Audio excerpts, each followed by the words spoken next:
ನೀರಿನ ಒಂದು ಪಾತ್ರೆಯಲ್ಲಿ ಕಪ್ಪೆಯನ್ನು ಹಾಕಿ ನೀರನ್ನು ಬಿಸಿ ಮಾಡಿ.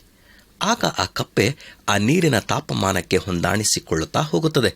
ನೀರಿನ ತಾಪಮಾನ ಹೆಚ್ಚಾದಂತೆ ಕಪ್ಪೆಯು ತನ್ನನ್ನು ಆ ಉಷ್ಣತೆಗೆ ರೂಪಾಂತರಿಸಿಕೊಳ್ಳುತ್ತದೆ.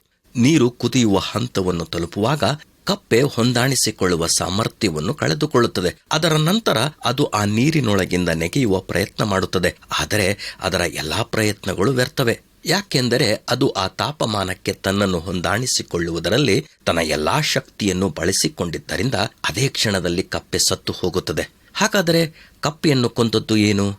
ನಮ್ಮಲ್ಲಿ ಹೆಚ್ಚಿನವರು ಕುದಿಯುವ ನೀರಿನಿಂದ ಎಂದು ಭಾವಿಸಬಹುದು ಮತ್ತು ಪ್ರಾಯೋಗಿಕವಾಗಿ ಅದು ಸರಿಯಾಗಿರುತ್ತದೆ. ಆದರೆ ಸತ್ಯವೇನೆಂದರೆ ನೀರಿನೊಳಗಿಂದ ಹೊರಗೆ ನೆಗೆಯುವುದಕ್ಕೆ ಇರುವಂಥ ಸರಿಯಾದ ಸಮಯದಲ್ಲಿ ಹೊರಗೆ ಜಿಗಿಯದೆ ಅದರೊಂದಿಗೆ ಹೊಂದಾಣಿಸಿಕೊಳ್ಳುವುದಕ್ಕೆ ಪ್ರಯತ್ನಿಸಿದ ಆ ತಪ್ಪಾದ ತೀರ್ಮಾನವೇ ಕಪ್ಪೆಯನ್ನು ಕೊಂದಿತ್ತು.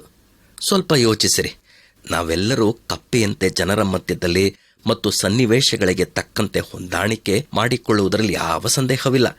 ಆದರೆ ಅದರಿಂದ ಹೊರಬರಬೇಕಾದ ಸಮಯ ಬರುತ್ತದೆ. ಯಾವ ಸಮಯದಲ್ಲಿ ಹೊಂದಾಣಿಸಿಕೊಳ್ಳಬೇಕು ಮತ್ತು ಅದರಿಂದ ಹೇಗೆ ಹೊರಬರಬೇಕು ಎಂಬುದನ್ನು ನಾವು ಅರಿತವರಾಗಿರಬೇಕು. ಯಾಕೆಂದರೆ ಪರಿಸ್ಥಿತಿ, ಸಂದರ್ಭಗಳಿಗೆ ಸೂಕ್ತವಾದ ಕ್ರಮಗಳನ್ನು ತೆಗೆದುಕೊಳ್ಳಬೇಕಾದ ಸಮಯ ಬರುತ್ತದೆ.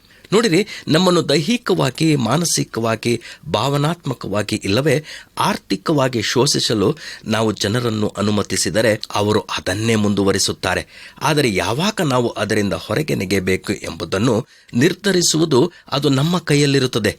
ಆದ್ದರಿಂದ ನಮಗೆ ಇನ್ನೂ ಶಕ್ತಿ, ಸಮಯ ಇರುವಾಗಲೇ ಸಮಸ್ಯೆಗಳಿಂದ ಪಾರಾಗೋಣ. ಆದ್ದರಿಂದ ನೀವು ಸರ್ಪಗಳಂತೆ ಜಾಣರು, ಪಾರಿವಾಳಗಳಂತೆ ನಿಷ್ಕಪಟಿಗಳು ಆಗಿರ್ರಿ ಎಂಬುದಾಗಿ ಬೈಬಲ್ ಹೇಳುತ್ತದೆ.